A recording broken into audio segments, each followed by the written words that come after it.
Greetings and welcome to another episode of Q Points Podcast. I am DJ Sir Daniel. And my name is Jay Ray, sometimes known by my government as Johnny Ray Cornegay III. Q Points Podcast is a podcast dropping the needle on Black music history. And Jay Ray, this is like the third time we are introducing a non-Black individual into the conversation.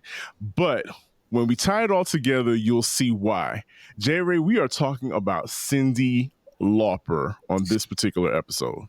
Yeah, and Cyndi Lauper for us, especially as Generation Xers and products of the music video generation, I remember seeing her multicolored hair with all on the video and jumping around and being inspired by her. Mm-hmm. So even as like a little Black kid, like we could see possibility in Cyndi Lauper. So, we love a Cyndi Lauper over in the Black culture. Listen, I was just about to say the same thing. Like, Cyndi Lauper, aside from the infectious pop hits, Cyndi was colorful. She was kind of cartoonish with her Brooklyn accent. It was really, it was stressed out. But also, J. Ray, I was a huge fan of WWF growing up. So when I saw Captain Lou Albano appearing in the Girls Just Want to Have Fun video, I was like, oh, I like this chick. She's super fun. And like, J-Ray, she's really a story of somebody who got it out the mud. Like, after nearly a decade of singing in cover bands, Cyndi Lauper signed a recording contract in 1981 with Epic Records, which was the home label of the label that she was on. And then, like, since she went through losing her voice several times, going through bankruptcy, but in October 17th of 1983, the anthemic Girls Just Want to Have Fun was released and a pop icon was born. And not only is she a pop icon, she's also an activist for LGBTQ rights. Absolutely. And when we talk about Cyndi Lauper's debut, I mean, Girls Just Want to Have Fun was a cover tune. It has been said that her label really did want her to not do original stuff at the time, and they really had to fight for Cyndi Lauper to be able to do original tunes. And so, of course, we had Girls Just Want to Have Fun as the first single, but it's this second single, Sir Daniel, that we really want to spend some time on, because y'all will learn after this that Time After Time actually has a really significant connection to Black music. So let's talk a little bit about Time After Time as a song. Okay, so Time After Time was the second single from Cyndi Lauper's She's So Unusual, which is just such a fitting album title for Cyndi Lauper. And best album cover. Like, absolutely. I think it won an award like for best album cover, or from Billboard or Rolling Stone. I can't remember which one. But yeah, I agree. I love that album cover where she's just like, yes. And so Time After Time was released in early 1984. It hit number one in June of 1984, and it actually stayed at number one for 2 weeks. So I found an interview, Sir Daniel, with Cyndi Lauper, because I'm like, okay, so what was the impetus for Time After Time? So according to Cyndi Lauper, at the time, she really wanted to take bits of her own life and put them in the lyrics. So I actually found a video of Cyndi, and she talked about of the opening lyric to Time After Time, which is lying in my bed, I hear the clock tick and think of you. So what was interesting about that is her boyfriend at the time had bought this clock that apparently was like in another room, but they could hear it in their bedroom. And so it kind of became this thing that she used for the lyric. But she said of that lyric, she said, quote, I wanted to take bits of my real life and put it into music to make real music that people can hear and relate to, because they have the same stuff in their lives. So when we think about Time After Time as a song and why, one of the reasons why it resonates, and we'll talk more about that later, but it just feels real. And that's one of the most beautiful opening lines, by the way, for a song. So let's talk about its connection to Black music, Sir Daniel, because yes. I think this is really interesting, and I don't know that people will remember this. And our first stop on Black Music Train is going to be with the icon, The icon Patti herself. LaBelle. Yes. So I remember this special. So this starts at the Patti LaBelle show. Mm-hmm. So, and we remember this. So here's what's crazy. In 1985, the Patti LaBelle show was Patti LaBelle's first TV special. She was about 20 years into her career at that point. Yep. And Sir Daniel, she was introducing herself to the American audience at that point, which is so crazy to me to think about, because in Black culture, let me tell you something. Miss Patti LaBelle, she had icon. We know her. We know Patti. And like you said, the rest of America was trying to catch up, and she was reintroducing herself to a new generation. Absolutely. So prior to that year, Patti LaBelle in 1984 had released New Attitude, which was part of the Beverly Hills Cop soundtrack, which became a top 20 hit for Patti LaBelle on the pop chart. So Patti LaBelle was suddenly a pop star in the 80s, right? She had the hair, you know what I'm saying? Like, it was the pointy wig that was hopping. And so New Attitude had given her first video. It was a lot going on. And so this Patti LaBelle show actually opened with New Attitude. But Patti's first guest, singing guest, because the Patti LaBelle show was like part concert, part pre-recorded skits. Her first musical guest was one Cyndi Lauper. And Patti, they performed Lady Marmalade together. So Patti, of course, went into her Lady Marmalade thing, and Cyndi bursts out the back singing with Patti. You know, she is jamming. And let me tell you what, she is beasting Lady Marmalade. It's perfect for Cyndi Lauper's voice, right? Yes. And then they wrapped their segment together by doing a beautiful rendition of Cyndi's Time After Time. Like, you could have knocked me over with a feather while this TV special was on. It, you know, I love the fact that we grew up in an era of variety shows and TV specials. Like, that was just, it was such a treat for that to come on television, and then we get to see two people that we're very familiar with, and it's like the you put chocolate in my peanut butter. No, you put peanut butter in my chocolate. And it comes together, and we love it. We absolutely love it.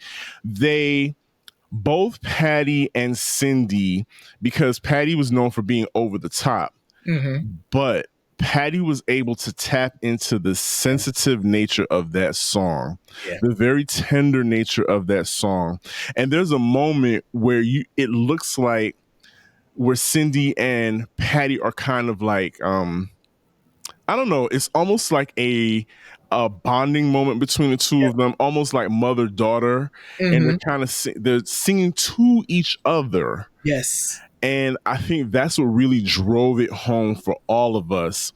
And, you know, in the Black community, we was like, all right, bet, Cyndi. We like that Cyndi Lauper girl. She did that. And so I kind of guess that solidified her with Black audiences, because to this day, you talk about Cyndi Lauper and Black audiences, we go up for Cyndi Lauper. Absolutely. Not even a question. That is, and this is just, it was part of the whole package, right? So Time After Time is very reminiscent of classic soul songs that Black folks love so much. And what was interesting is how that song just has such a long life and impacted other folks in other genres of music. Yes, absolutely. So you said that was 1985. We are going to fast forward to 2009 at the Mandela Day concert. July 18th, 2009 at Radio City Music Hall. You know, Nelson Mandela at this point is a figure of freedom, right? And harkening back to the 80s, I remember one of the very first like um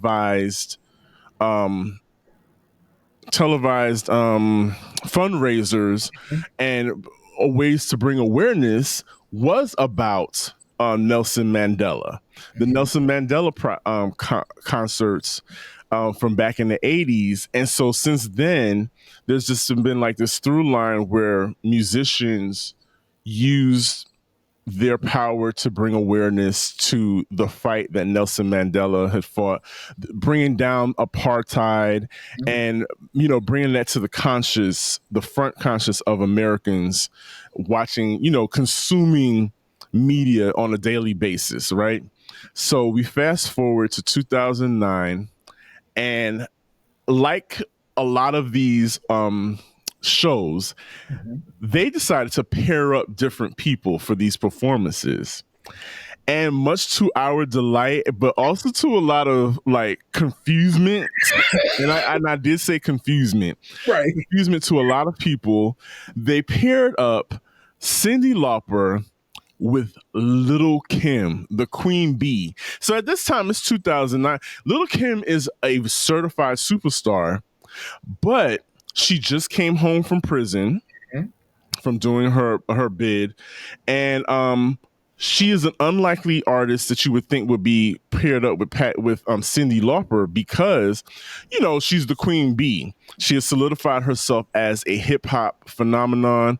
She's hardcore. She's not, her lyrics are abrasive, and of course, she comes from the realm of hip hop. And we don't automatically think of Kim as a singer. However, at this time, she had just released the Naked Truth album.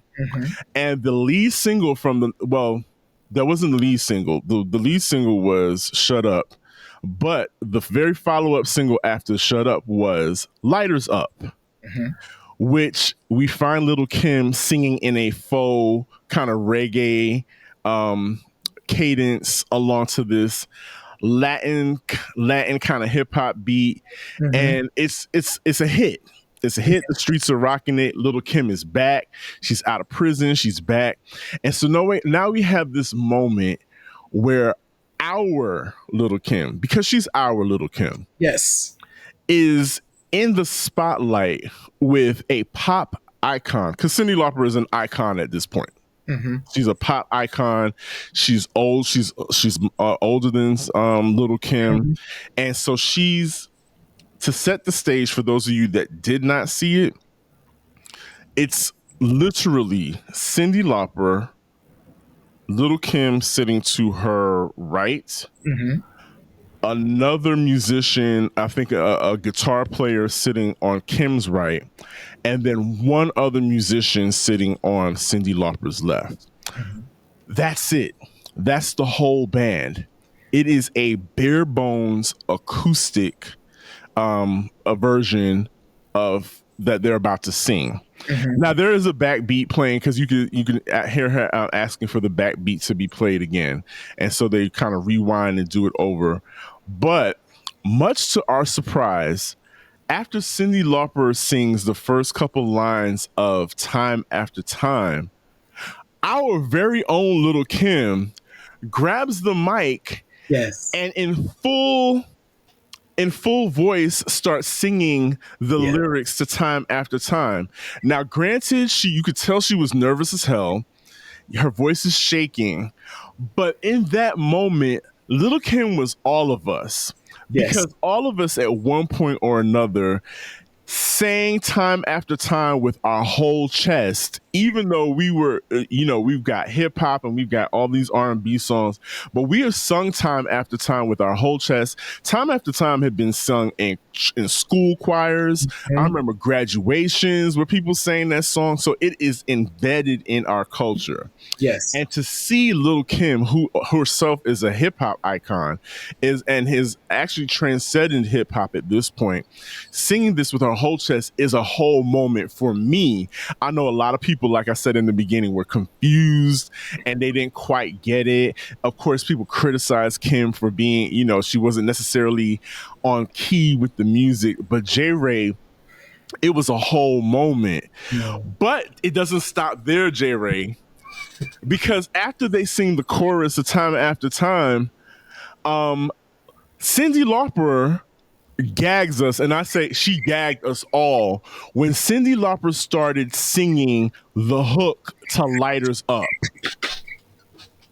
A moment. A moment. J. Ray, Cyndi Lauper was talking about some out there in Brooklyn, put your lighters up. What? Yes. So she sings the hook, and she sings. I believe she starts off a verse, and then Little Kim comes in and does a verse to light us up. But then Cyndi Lauper finishes the verse for her, and it's just one of those moments in time where we're just like, okay, I'm blessed to have this moment, to have witnessed this. When we were researching for this particular topic, I could not find much outside of like the show notes, but no, there was no. I was trying to figure out who the musicians were. I didn't find anything on them.